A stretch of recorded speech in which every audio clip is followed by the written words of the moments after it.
Aleluia. Bem, irmãos, hoje eu quero liberar uma palavra pastoral sobre os irmãos. Eu quero te dizer algo. Eu sei que é ruim falar de si mesmo, mas eu tenho que te dizer. Eu tenho completa convicção que eu fui chamado por Deus. E a minha vida tem sido dedicada, desde a minha juventude, aos 20 anos de idade, para o ministério. Minha vida é o ministério. Eu acredito piamente que o Espírito Santo está edificando a igreja, preparando a noiva. Eu sou apenas mais um, de milhares de pastores, obreiros, espalhados nesse planeta. Cada um deles ganhou uma incumbência, uma tarefa, um limite de atuação. Deus me chamou para cá. Não moro em Goiânia porque nasci em Goiânia. Quando eu estava fora, Deus me mandou para cá. Fui enviado.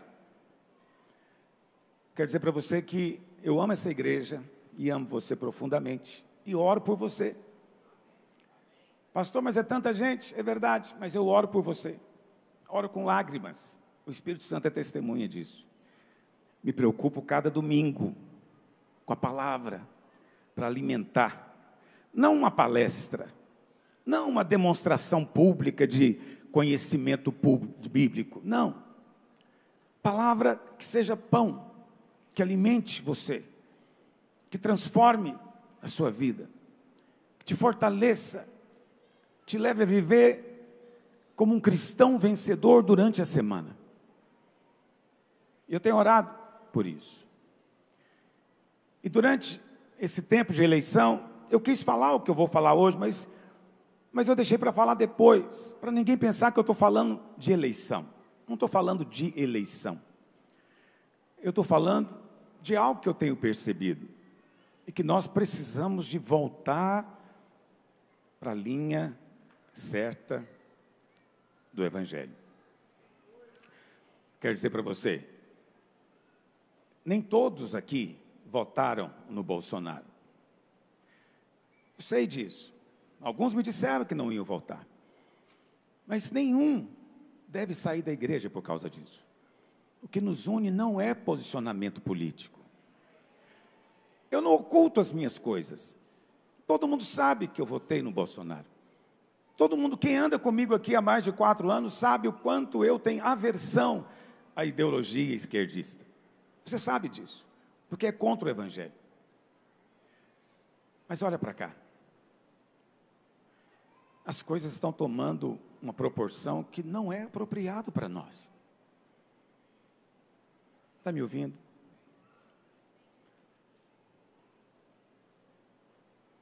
Domingo, recebi dezenas de mensagens e ligações, principalmente irmãs, porque as irmãs são mais honestas, elas têm coragem de expressar-se,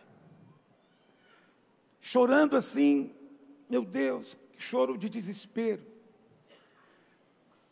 E alguns na segunda-feira de manhã me ligaram que nem dormiram à noite, acordaram chorando. Preste atenção. Você deveria fazer como se não fizesse.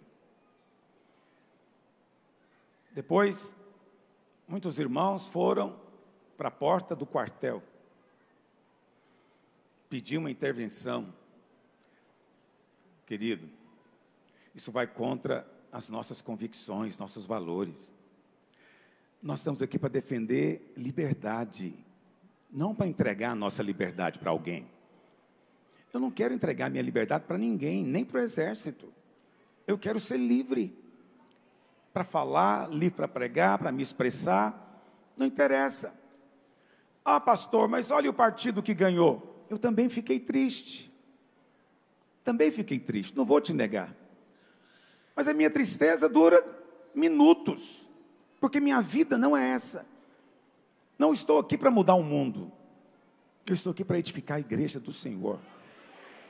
Nem creio que esse mundo tem conserto. Fiquei triste. Você sabe? Um ex-presidiário não poderia dar aula numa escola pública. Ele não poderia dar aula para o seu filho. Mas vai ser presidente do Brasil. Reconheço, é chato isso. Mas olha para cá. Como disse o presidente, nós temos que ficar dentro das 4 linhas da Constituição. Nosso país não é perfeito, mas é um sistema melhor do que os outros. A nossa Constituição é boa, não é ruim. Eu não quero outra. Não deveríamos pensar em destruir tudo que está aí. Olha para cá. Você está triste? Eu também. Lembra quando o Brasil perdeu de 7-0? Foi 7-1? Ah, bom. Estou mais consolado agora.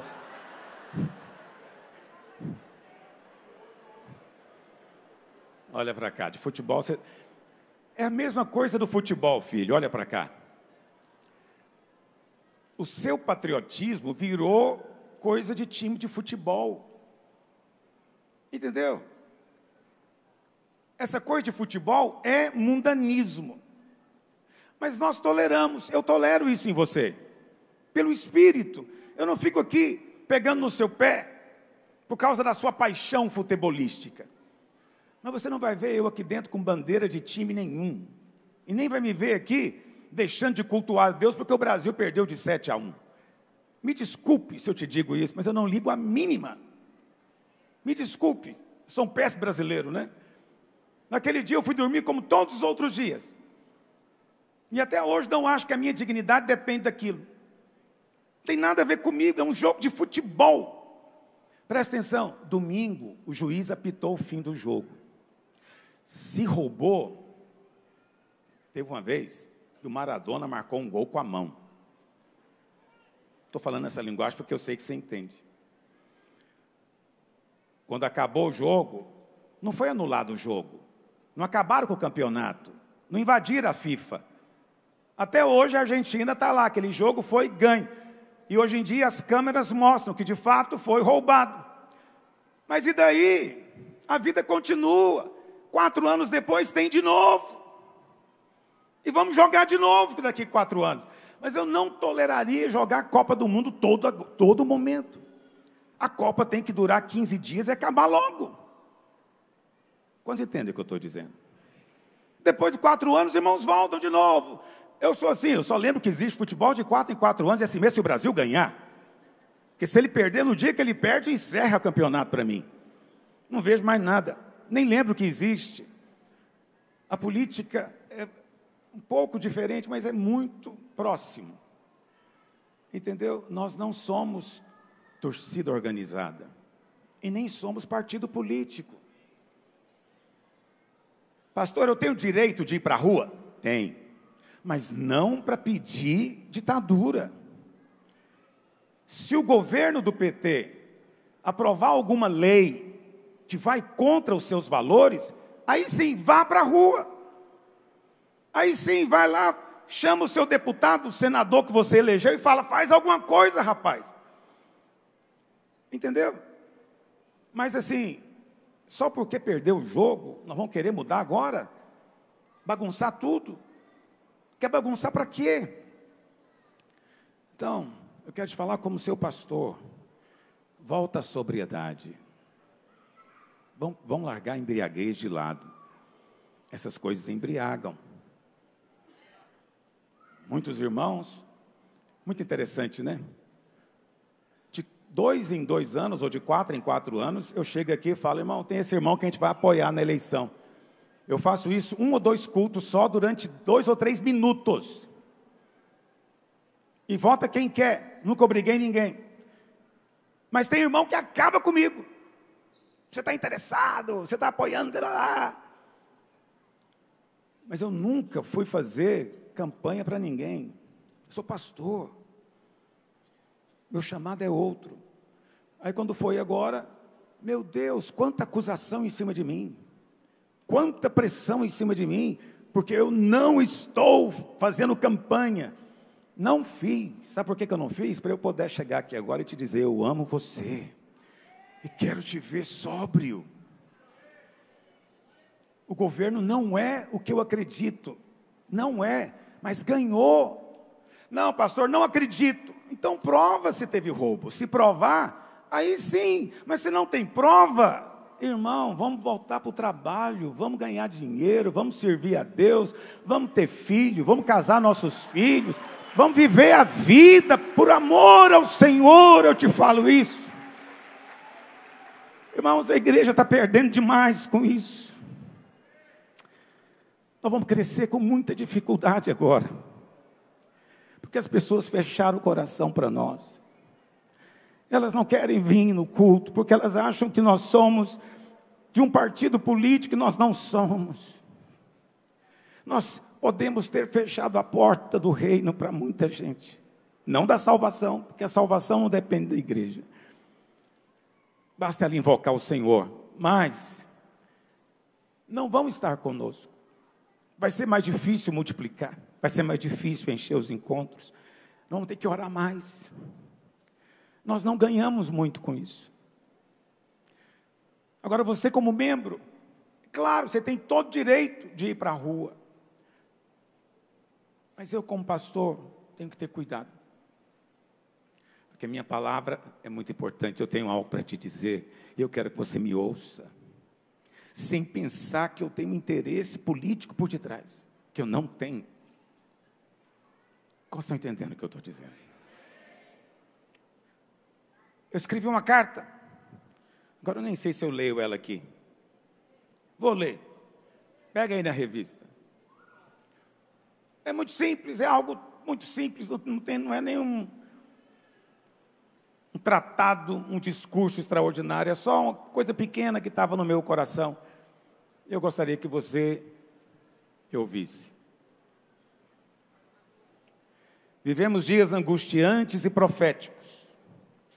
Infelizmente, o resultado das eleições foi frustrante para a maioria de nós, mas mostrou o desejo da maioria dos brasileiros. O que nós podemos fazer sobre isso?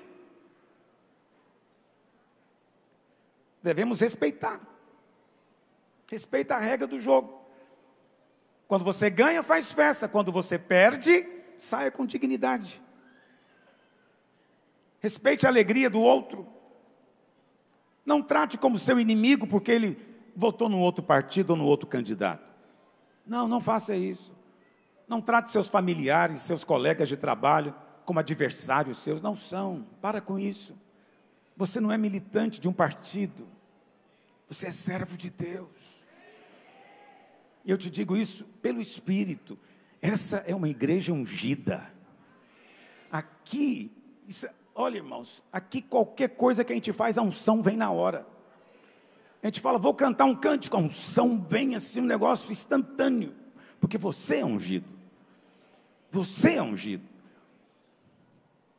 É normal ficar triste, mas não fique desanimado ao ponto de desistir de lutar pelos valores em que acreditamos. Independente de quem for o presidente, nós continuamos defendendo os mesmos valores. Sou contra o aborto. O presidente é a favor. Azar dele, eu sou contra. Eu vou falar que eu sou contra. E se houver uma oportunidade, eu vou falar nos meios que me abrirem. Eu sou pastor, nós temos uma rádio, eu falo no espaço que Deus me deu. Vou continuar falando, mas eu quero ter liberdade para falar isso. Sou contra. Quantos entendem o que eu estou dizendo? O outro candidato ganhou, ele é a favor. Fazer o quê? Assim é o mundo. É assim que o mundo funciona. Tem gente que quer. Eu não quero. Vou continuar defendendo o mesmo valor que eu defendia. Não mudei nada. E não quero perder a liberdade. Se amanhã ou depois algum político vier com alguma lei para tirar a nossa liberdade, acredite, virá esse dia. Aí sim, nós temos que nos levantar e dizer, não aceitamos. Pela liberdade vale a pena fazer isso. Mas para entregar a liberdade não faz sentido. Um dos valores mais importantes que defendemos é a liberdade de culto e expressão. Mas lamentavelmente vemos irmãos clamando por uma ditadura militar. Isso é absolutamente contraditório. A democracia é o melhor sistema para se viver, para se edificar a igreja, pela pregação do Evangelho. Um presidente não possui tanto poder como alguns imaginam. Daqui a 4 anos, todo o processo se repetirá. Enquanto isso, deveríamos defender o bom funcionamento de todas as instituições, para que vivamos em paz, num país em ordem. Quando o tempo chegar, daqui 4 anos, teremos a oportunidade de possivelmente eleger outro governante que esteja alinhado com os nossos valores. É assim que funciona. Essa é a regra do jogo. Vamos jogar. Vamos fazer desse jeito. Os irmãos estão comigo hoje? Quantos aqui realmente confiam em mim como pastor? Estou te falando uma palavra de pastor para a ovelha. Revoluções, disrupções políticas nunca terminam bem. E a história comprova isso. E essas coisas são sempre uma séria ameaça à liberdade. Não caia nesse engano. Nós não estamos aqui pregando revolução. Nós queremos mudar sim o Brasil, se é que podemos dizer assim, mas pelo novo nascimento, pela pregação do Evangelho. É o único jeito, filho. É o único jeito. Precisamos nos lembrar que somos igreja e não partido político. Cabe a nós um ministério de intercessão pelo país, pelos cristãos no poder e pelos problemas que afligem o povo. Também temos um ministério profético de denunciar a corrupção, a injustiça e principalmente anunciar o Evangelho da graça, ensinando a cada crente a vida plena em Cristo. Sempre vamos nos posicionar contra práticas ideológicas que contrariam a vontade de Deus revelada na Escritura, mas nunca nos esqueçamos que somos o baluarte da verdade do Evangelho. Somos cidadãos neste mundo e, como tal, podemos ter uma posição política, mas isso não deveria nos embriagar ao ponto do que temos visto nesses dias. Eu te exorto em nome de Jesus, saia da embriaguez, venha para a lucidez da luz do Evangelho. Você não é um militante político, você é embaixador do reino de Deus nessa terra. Evidentemente, existem alguns cristãos que foram especialmente vocacionados para a tarefa política. Tem sim. Deus chamou alguns para isso. Não me chamou, mas chamou alguns. A esses devemos apoiar o quanto pudermos, desde que não se afastem dos valores que defendemos. Devemos ter cristãos envolvidos, sim, irmãos que têm esse chamado, em partidos políticos, sindicatos, associações profissionais e em todos os poderes da República. Mas eles nunca podem se esquecer da sua verdadeira missão, que é influenciar de todas as formas para que vivamos uma sociedade alinhada com os princípios morais da palavra de Deus no espírito do Evangelho. Se você tem um chamado para ser sindicalista, aleluia. Se você quer se envolver na sua classe, lá na associação de classe, aleluia. Você quer ser um juiz, aleluia. A igreja tem que ter gente em todo lugar, porque Deus chama, cada um siga a sua vocação. Nessas eleições a igreja evangélica ganhou e perdeu. Ganhamos no sentido que elegemos um Senado e uma Câmara dos Deputados majoritariamente conservador. Isso significa que dificilmente um presidente conseguirá aprovar leis injustas. Mas perdemos porque muitos se tornaram tão militantes que em suas igrejas qualquer pessoa que manifeste outra opinião é excluído ou convidado a se retirar. Mas não aqui. Isso contradiz nosso chamado para o ministério da reconciliação e fere a unidade da igreja. O que nos une é Cristo e não a nossa posição política. Mesmo tendo opiniões diferentes, devemos adorar juntos. O fato de muitas igrejas terem publicamente tomado uma posição partidária afastou uma parte dos crentes das igrejas. Não devemos defender partidos, mas valores. Eu falo como igreja. Você, como cidadão, tem liberdade de fazer isso. Eu, como pastor, deveria ter cuidado. Precisamos rapidamente voltar ao bom senso. Não podemos perder de vista a realidade do mundo espiritual. Como reino da luz, precisamos combater as forças de Satanás, mas fazemos isso essencialmente com as armas espirituais, com oração, pregação do Evangelho. A luta por um sistema mais justo e por leis mais justas não é suficiente para mudar o país. Precisamos que haja conversão, novo nascimento. No final, o que fará toda a diferença é o novo nascimento, e ele só acontece pela pregação do Evangelho da graça. Precisamos nos lembrar que o Senhor governa a história. Tem um rei sentado no trono, e que esse mundo vai passar. Nunca se esqueça que este mundo está entesourado para o fogo do juízo, mas nós aguardamos a nova Jerusalém que vai descer do céu.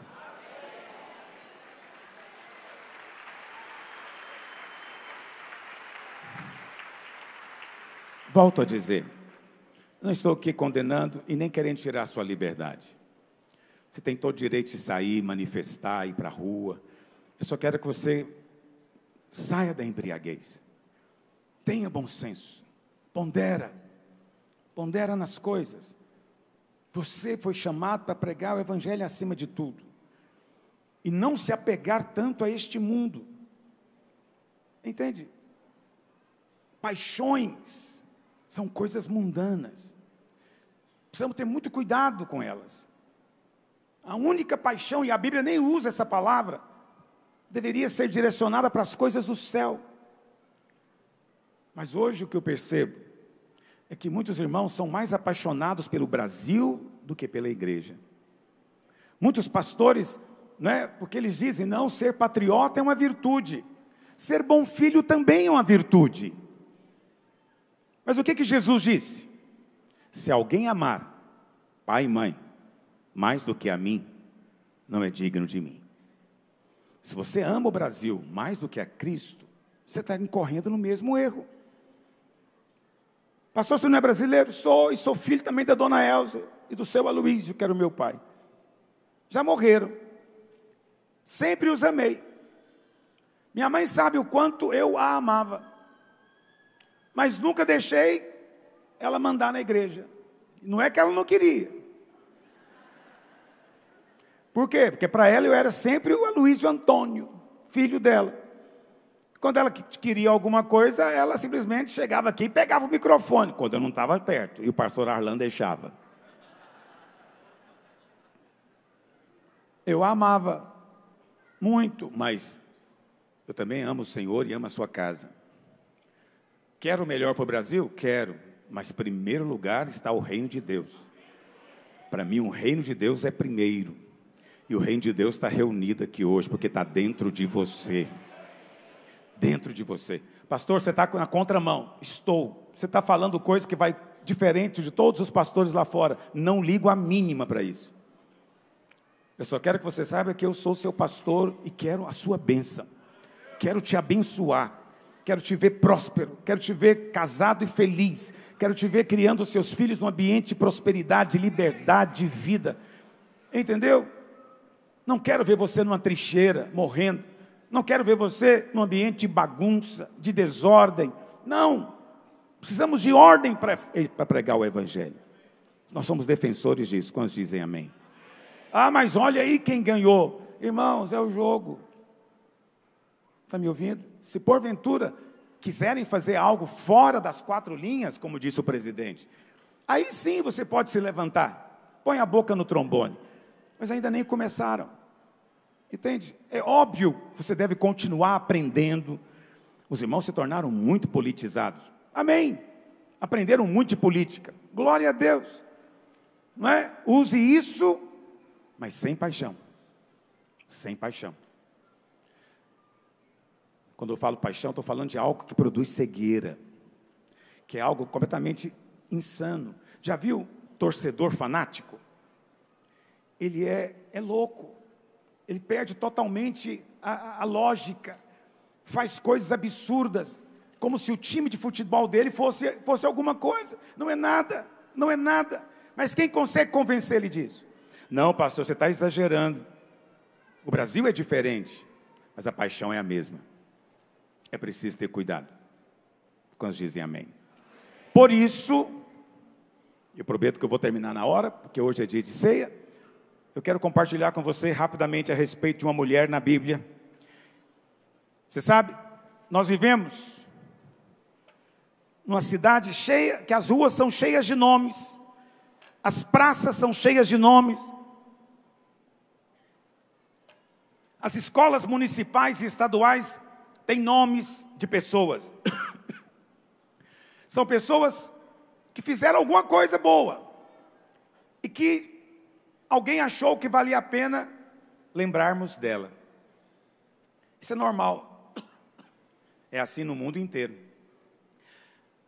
Mas o que é mais fascinante é que Jesus nos mandou lembrar de alguém. Mas você sabe, não há menção no Evangelho de que Ele tenha nos mandado lembrar de algum rei de Israel, de algum profeta, de algum patriarca. O Senhor não nos mandou lembrar de nenhum deles. Claro, todos eles estão lá para a nossa edificação. Mas tem uma pessoa que Jesus falou, lembra dela, lembra dela. Mas o que é mais fascinante é que essa pessoa, nem o nome é mencionado na Bíblia. Não se fala nada dela, não sabemos nada a respeito dela. Só sabemos que ela era casada com um cara chamado Ló. E que ela vivia numa cidade chamada Sodoma. E que teve um dia que Deus chegou lá e mandou um anjo para tirá-la de lá. Mas no meio do caminho, saindo de Sodoma, diz a Bíblia, ela olhou para trás e virou uma estátua de sal. Essa é a história da mulher de Ló. A única pessoa que o Senhor Jesus disse, lembra dela. Lembra dela. Em que contexto o Senhor falou isso? Vamos ler? Lucas, pega aí sua Bíblia. Capítulo 17, verso 26.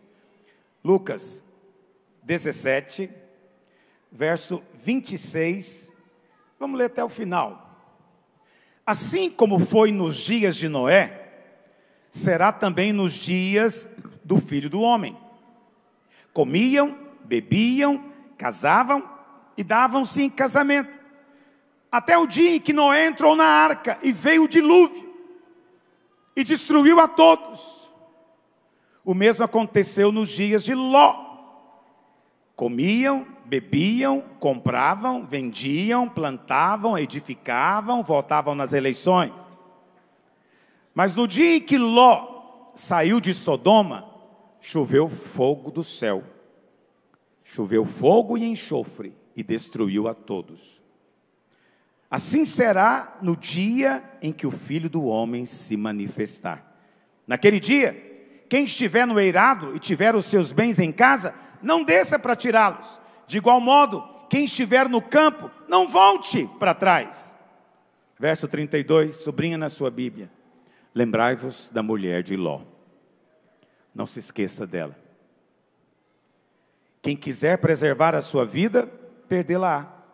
Quem perder, de fato, a salvará. Digo-vos que naquela noite, não quer dizer que o arrebatamento será de noite, mas é possível que seja. Digo-vos que naquela noite, 2 estarão numa cama, um será tomado e deixado o outro.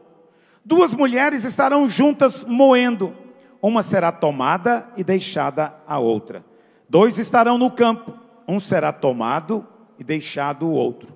Então lhe perguntaram, onde será isso, Senhor? Respondeu-lhes, onde estiver o corpo, aí se ajuntarão também os abutres. Muito bem, em qual contexto o Senhor Jesus nos manda lembrar da mulher de Ló? Ele está falando aqui da sua volta. Diga, a volta de Jesus tem 2 momentos. Quantos momentos? 2. 2 momentos. O primeiro momento nós chamamos de arrebatamento da igreja. Ele virá como estrela da manhã. Ele virá como ladrão, sem contar que hora vem. Vai ser surpresa. As pessoas vão ficar estupefatas. E o que ele vai fazer no arrebatamento? Muitos pastores acreditam que todos os crentes serão arrebatados. Eu não creio. Eu creio que alguns crentes ficarão para trás. Mas são crentes, não vão para o inferno, mas não vão participar do arrebatamento. Aí, depois do arrebatamento, vai ter um período de no mínimo 7 anos, no mínimo, porque na Bíblia não fala que dia o arrebatamento, mas a volta está muito clara. No final desses 7 anos, o sol escurecerá, a lua ficará como sangue, terá se levantado o anticristo e o falso profeta, e então aparecerá no céu o sinal do Filho do Homem, e as nações o verão. Essa é a volta nas nuvens. Ele vai voltar lá em Israel. Quando o pessoal viaja comigo, eu gosto sempre de levá-los lá no Monte das Oliveiras, que a Bíblia diz que é o lugar primeiro que ele vai pisar na terra, e ele vai descer ali, vai entrar em Jerusalém e estabelecer o seu reino. Quantos dizem amém? Então a volta do Senhor tem 2 momentos. O Senhor Jesus, Ele fala dos 2 aqui, mas a parte que eu li para você, é só a parte do arrebatamento. Estarão dois no campo, um será tomado, o outro será deixado. Estarão duas trabalhando no moinho, uma será tomada, a outra será deixada. Entendeu? Essa é uma coisa muito séria. É uma coisa muito séria. Pastor, mas aí quem não é arrebatado, na sua opinião, então ele não é salvo? Não é. É salvo. É salvo. Mas faltou uma questão para ele subir. E é isso que eu vou te contar agora o que é. A mulher de Ló é a advertência do Senhor. Lembramos dela. Lembrar dela nos fala de três coisas. E eu quero te falar das três. Três coisas simples, rápidas, que eu quero falar no seu coração hoje. Primeiro, por que o Senhor nos manda lembrar da mulher de Ló? Porque o fato, ela morava em Sodoma. Deixa eu falar o contexto de novo. Ela morava em Sodoma, é uma cidade que todo mundo conhece, até quem nunca leu a Bíblia. Era a cidade do pecado. Deus então vem na casa de Abraão, conversar com Abraão, para contar para ele que Deus iria destruir Sodoma e Gomorra. Abraão então começa a orar. Por quê? Por que Abraão foi orar? Porque ele lembrou de quem? Ló, sobrinho dele, que morava em Sodoma. Meu Deus, Ló tinha que saber disso. Você vê, Abraão não morava em Sodoma. Abraão não estava em Sodoma. Abraão habitava os montes. Sodoma ficava no vale, nas campinas. Preste atenção. Abraão precisava de saber. Ele não tinha nada a ver com aquilo. Por quê? Não ia atingi-lo. Mas Deus vem e fala para Abraão. Abraão é alguém que foi justificado por fé. Ele não era justo porque ele comportava bem ou ele era bom. Ele era justo porque recebeu o dom da justiça. Quantos aqui foram justificados por fé? Deus então diz para ele, Abraão começa a orar: Senhor, o Senhor vai destruir o justo junto com o injusto, o ímpio? O Senhor falou: jamais faria isso. Nunca vou destruir ou trazer juízo sobre o justo. Então preste atenção, o juízo nunca mais virá sobre você. Você passou da morte para a vida. Você não entra mais em juízo. Sobre você não há mais nenhuma condenação. Quantos dizem amém? Você foi justificado por fé. E Abraão continua: Senhor, se na cidade tivesse 50 justos, o Senhor diz: por amor de 50 eu não destruo. 40, 30, 20, Abraão foi diminuindo. Por fim Abraão parou a oração. A cidade não poderia ser poupada, mas o princípio permanecia. A cidade vai ser destruída, mas o justo tem que ser primeiro tirado de lá. Quantos estão entendendo o que eu estou dizendo?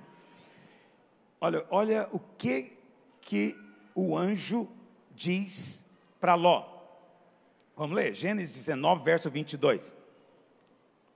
Diz a Bíblia que dois anjos, foram até a cidade para tirar Ló e a sua família. Ele tinha uma esposa e 2 filhas, para tirá-las de lá. Quando chegou lá, o anjo encontrou com Ló na porta da cidade, porque Ló era alguém importante, era envolvido na política da cidade, no governo. Quem sentava na porta era só as pessoas que tinham importância, juízes. E o anjo diz para ele: olha, Deus vai destruir essa cidade. Pega a sua família e sai. E aí o anjo pergunta para Ló: Ló, quem é dos seus que está aqui? E Ló fala: não, eu tenho a minha esposa, minhas 2 filhas, mas eu tenho 2 futuros genros que vão se casar logo, logo. São noivos. E o anjo fala: vai lá e fala para esses noivos saírem com você. Diz a Bíblia que Ló vai contar para os rapazes, que Deus ia destruir a cidade. E os rapazes começaram a rir. Acharam que Ló estava fazendo brincadeira, piada. Ei, Ló, você sempre contando história para a gente. Qual que é a pegadinha agora? Muito ruim quando nós falamos e as pessoas não dão crédito ao que nós falamos. Por quê? Porque a nossa vida tem sido tão envolvida nas mesmas coisas que eles, que quando nós falamos das coisas eternas, eles não dão crédito. Acham que estamos brincando. Eu não quero ser Ló, eu quero ser Abraão para a glória de Deus. para quem o Senhor conta os segredos, para quem o Senhor conta o que Ele está prestes a fazer. Ló não sabia nada, só ficou sabendo em cima da hora. Eu sei que os 2 noivos das 2 garotas não quiseram ser salvos, não é? E a Bíblia fala então que o anjo chega para Ló e fala: Ló, você tem que apressar. Olha o que diz: apressa-te, sai daqui, refugia naquela cidadezinha que está ali. Olha a frase do anjo: porque nada posso fazer enquanto não tiveres chegado lá. O fogo e o enxofre não cai enquanto não aconteceu o arrebatamento. Quantos estão entendendo o que eu estou dizendo? Então, é preciso entender um princípio espiritual. Nós somos, a Bíblia fala que somos como trigo. Nós somos como trigo. E o trigo tem uma característica. Quando ele amadurece, as raízes se soltam. Fica fácil colher. Deus fez assim. Mas se tentar colher antes da hora, as raízes estão muito fortes, arrebenta a planta e não tem colheita. Olha para cá. É hora das nossas raízes não estarem tão apegadas a esse chão assim, filho. É hora de você não estar tão apegado a esse mundo que dificulte o anjo do Senhor te puxar naquele dia, porque está mais perto de acontecer do que você imagina. O Espírito Santo me diz frequentemente que dias difíceis virão pela frente. O mundo vai entrar num tempo de muita tribulação, mas nós seremos guardados, você será guardado, mas é importante que a sua raiz não esteja aqui. Pastor, como é que eu sei que a minha raiz está aqui? Quando você tem paixões, preste atenção, a Bíblia não gosta da embriaguez. Eu posso beber, a Bíblia não me proíbe de beber, eu posso beber, mas ela me proíbe de quê? Embriagar. Então beber é uma coisa, embriagar é outra. Eu posso ganhar dinheiro, a Bíblia não me proíbe de ganhar dinheiro. Eu recomendo você, trabalhe, seja próspero, mas não deixe o dinheiro te embriagar ao ponto que você não consegue nem ir no culto domingo, porque o dinheiro tomou conta do seu coração. Tem irmãos que estão me ouvindo agora, que dizem que são meus discípulos pela internet. Não são, conversa. Eu não tenho discípulo pela internet. São pessoas que estão tão apegadas ao dinheiro, que eles não podem abrir mão de nenhum dia para vir adorar a Deus. É o dia que eu mais ganho dinheiro, pastor. É o dia que eu mais faço. Muito cuidado, porque o dinheiro pode embriagar também. É bom ter uma carreira? É bom. Que Deus te dê carreira bem-sucedida, sempre ascendente, mas muito cuidado com a embriaguez, porque tem pessoas que depois que chegam a uma certa posição, se esquecem do Senhor. O coração fica naquelas coisas, amam os lugares especiais, amam as honrarias, amam participar de eventos, mas já não tem mais tempo para adorar a Deus, porque adorar a Deus é uma coisa pequena, insignificante. O que aconteceu com essas pessoas? Se embriagaram. Algumas se embriagam com bebida, mas tem outros que se embriagam com dinheiro, com carreira. Mas eu vou te falar, política é a mesma coisa. Nós podemos e até acho que devemos participar da política.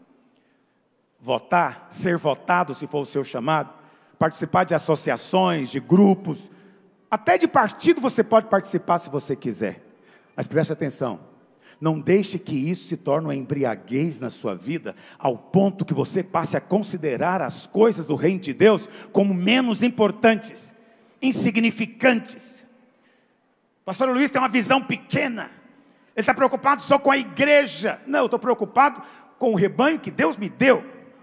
Eu não fui chamado para cuidar de um rebanho muito grande, mas esse aqui é grande o suficiente para que eu possa aplicar minha vida para cuidar dele. Eu faço com alegria.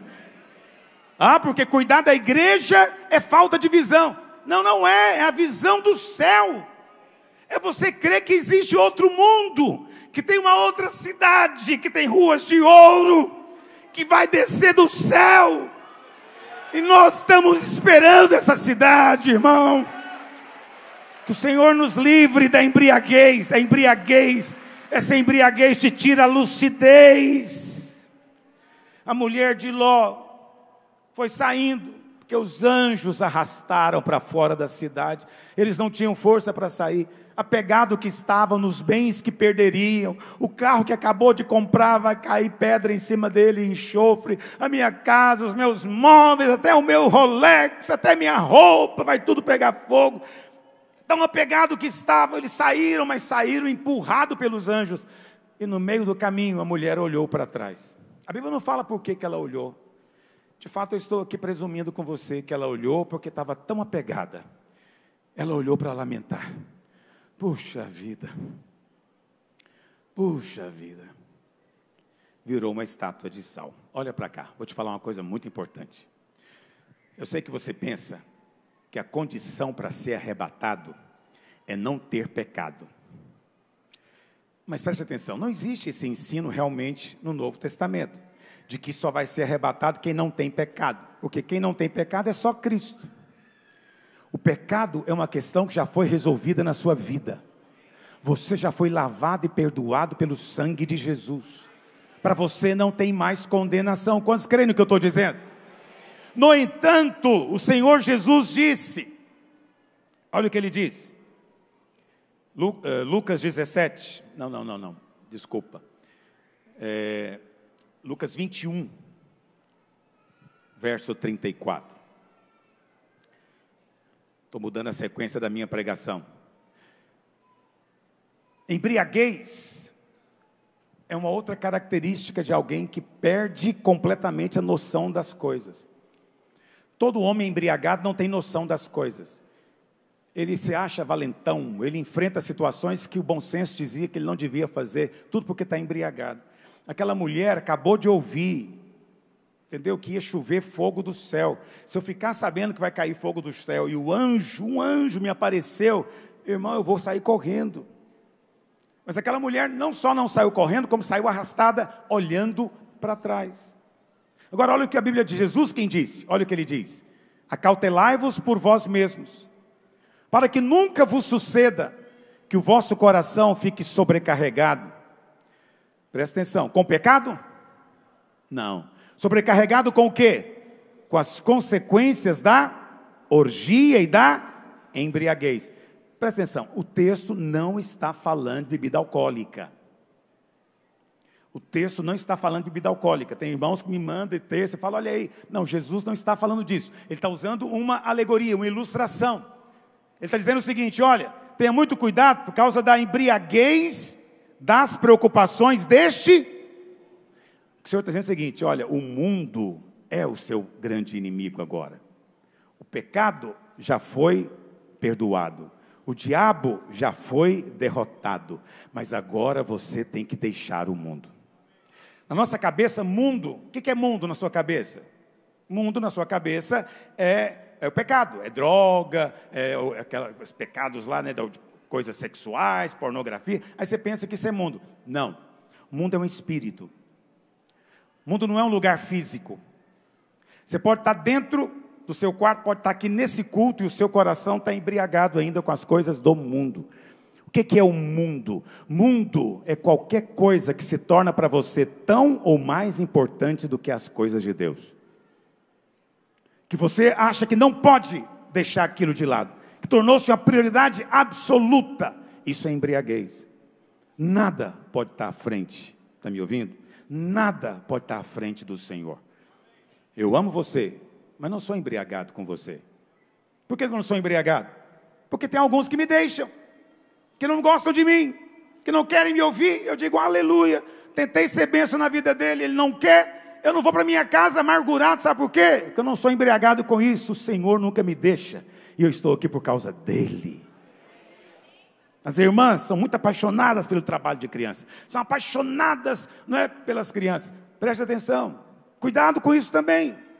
Cristo vem antes, Cristo vem antes de tudo. Tudo tem que ser equilibrado com isso. Nosso coração é para Ele. Antes de tudo é Ele. Nós queremos que as vidas sejam salvas. Mas não podemos embriagar com nada. E aqui eu estou falando de coisas boas. Política embriaga. Cuidado com a embriaguez. O Senhor está dizendo o quê? Cuidado com essa embriaguez. Por quê? Para que aquele dia não venha sobre vós o quê, meus irmãos? repentinamente, como um laço, pois há de vir, há de sobrevir a todos os que vivem sobre a face de toda a terra. Está me ouvindo? O Senhor está dizendo o seguinte: o dia do arrebatamento virá, mas o Senhor não quer que ele venha para você como surpresa, como um laço. Ele quer que venha para você, porque o seu coração não está apegado, sua raiz não está aprofundada. Qualquer hora que ele vier, você pode ser arrancado imediatamente e levado, porque não tem nada que te prende.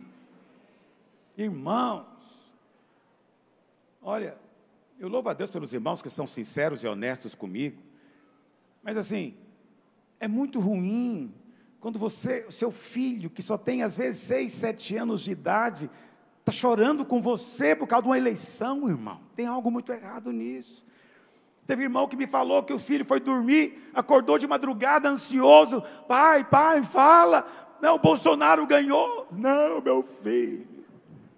Infelizmente, o menino caiu no pranto. O mundo acabou para o menino. Presta atenção. Seu filho de 6, 7 anos não deveria ter esse tipo de espírito. Você passou esse espírito para ele. É hora de voltarmos atrás nisso. Sua casa é um lugar de vida, de descanso, de paz. Não há mais desespero para você. Há um Deus que cuida de você. Governo não cuida de mim, jamais vai cuidar. Nunca recebi dinheiro nem ajuda de governo nenhum e não vou receber, porque o Senhor é o meu pastor, Ele cuida de mim. É muito importante isso. Aquela mulher era embriagada. Em vez de olhar para as glórias que estavam diante dela, ela olhava para as coisas poucas que ela tinha deixado para trás. O Senhor disse o quê? Virou uma estátua de sal. Terceira coisa, e vou encerrar com isso. Lucas 9, verso 62. Diz assim a palavra de Deus: mas Jesus lhe replicou. Olha o que Jesus disse, não é palavra minha. Ninguém que tendo posto a mão no arado e depois olha para trás, é apto para o reino de Deus. Então você sabe o que é o arado. Você é goiano, você tem a obrigação de saber. Hoje em dia não tem mais arado de tração animal, mas funcionava mais ou menos assim.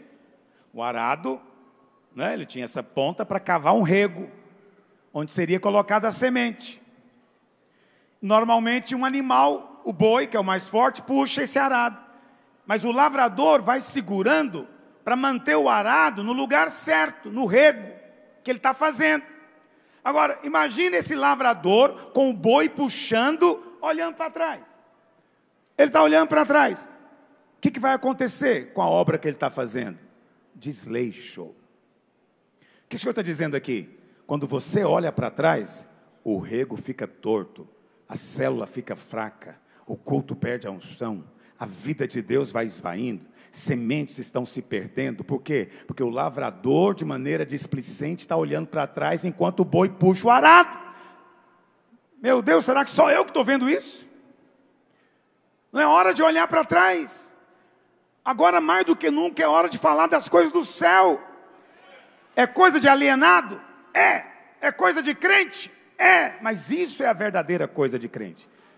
Que falem de mim isso, que falem mal dizendo que eu prego coisas do céu, que eu estou falando de coisas místicas que ninguém vê, porque é isso mesmo que eu estou fazendo. Estou falando de coisas que ninguém vê, mas que é mais real do que aquelas que você vê e você pega.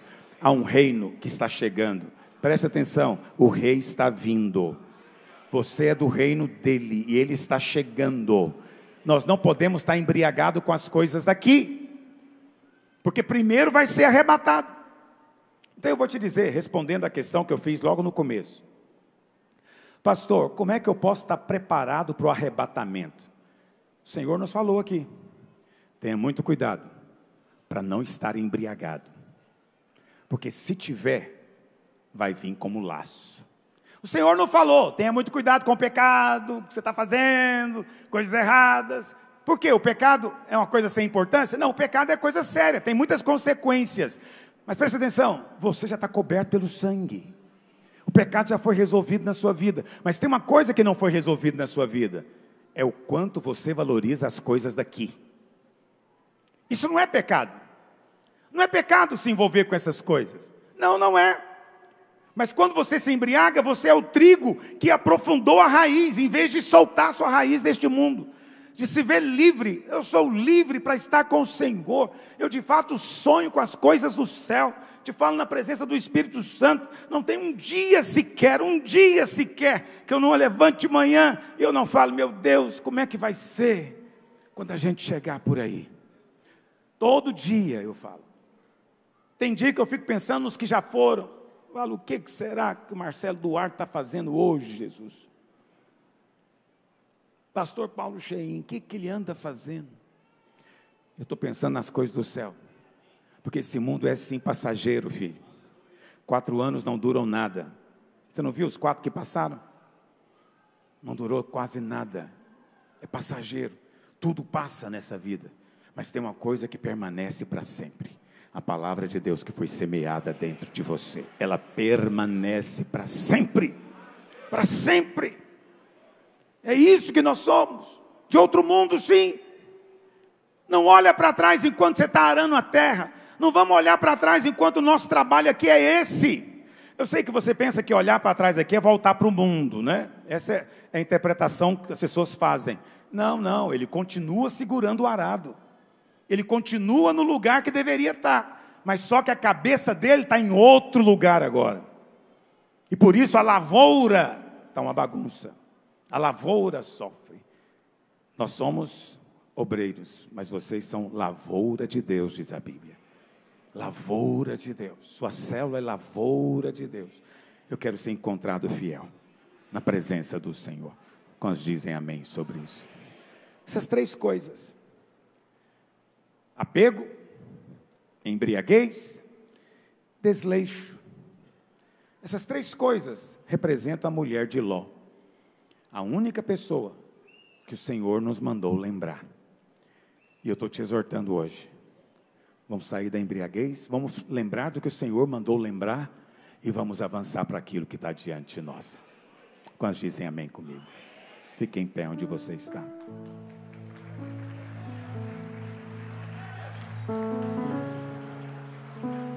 Obrigado pelo seu reconhecimento. Só quero que você saiba, e eu te falo isso de todo o meu coração. Eu não me importo de fazer parte de uma minoria. Nem me importo de ir contra a correnteza. Sendo franco com você. Porque depois de 34 anos como pastor, vivendo disso, cada dia mais, eu tenho convicção que está mais perto, filho. Está perto. Isso não é uma frase de efeito, não. Está muito perto. Semana que vem eu vou pregar para você uma palavra que eu preguei há muitos anos atrás. Vou pregar de novo, porque a palavra é eterna. Só porque quando eu preguei essa palavra, eu usei o ano 2000 como referência. Mas agora eu quero usar o ano 2030 como referência. 2030 vai completar 2000 anos do Calvário, 2000 anos que o Espírito Santo foi enviado para cá. Vai começar o 3º dia. No 3º dia, é no 3º dia que o Senhor virá para te buscar. Mas eu não vou te falar hoje. Você vai ouvir domingo que vem. Quantos querem ouvir? Então não falte domingo que vem. Vai ter muita unção aqui.